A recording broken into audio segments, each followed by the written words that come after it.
खुलुमबाय लोगोफोर, नोंथांफोरनि थाखाय मोनसे मोजां खौरां लानानै फैदों। नोंथांमोना बयबो सानदों जे माने बर्थमान 12,000 इलेक्ट्रिक होगासिनो दङ। 12,000 इलेक्ट्रिकखौ अनलाइन सोलिगासिनो दङ।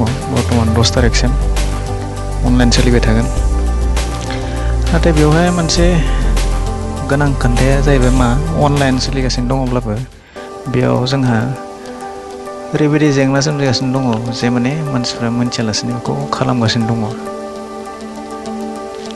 आं दहाय अनलाइन मोनसे दखानाव रौतायाव थांनानै नुहैदों जे माने ओरैबायदि मानसि एप्लाइ खालामनायनि थाखाय 12,000 गासिबो 12,000 मदिनि 12,000।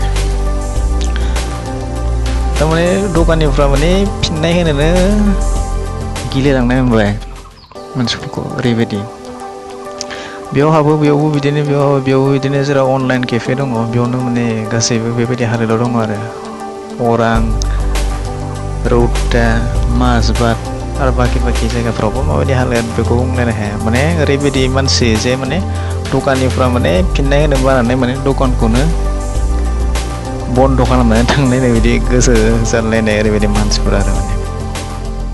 दा खोथाया मा बुस्थुआ, जों दा माखासे मानसिफ्रा मिथिदों आरो माखासे मानसिफ्रा मिथियाखै। दा बेखायनो माने गामियारि मानसिफ्रा गोबाङानो मिथियाखै जे माने बे जे मोनसे आरबान एरियानिल'सो।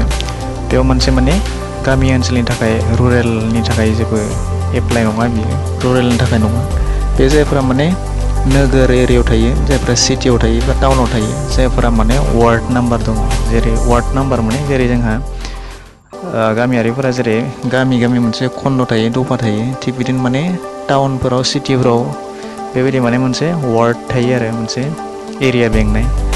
बे एरिया बेंनाय जायफ्रा माने वार्ड नाम्बार दङ बिसोरल'सो एप्लाइ खालामनो हागोन। माने खोथाया मा, जोंहा गामियारिफोरनि थाखाय थांनाय बोसोरावनो बा सोरबा बिनि सिगां बोसोरावनो मोनजोब्बाय।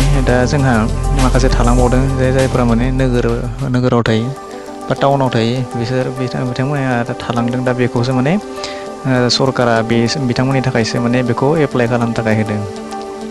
दा गोबाङानो बुजियाखै बेयो माबायदि।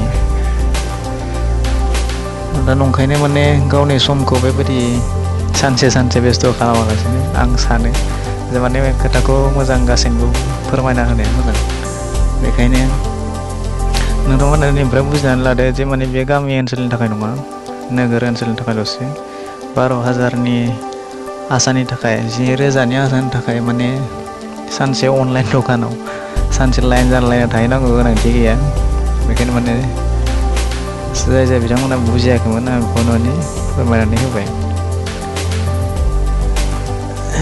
बेनि थाखाय एजेन्सि नोंथांमोना हमनो हाबाय जानांगौ बे मानि थाखाय आरो सोरनि थाखाय। अब्ला बेनि थाखाय एसेनोसै।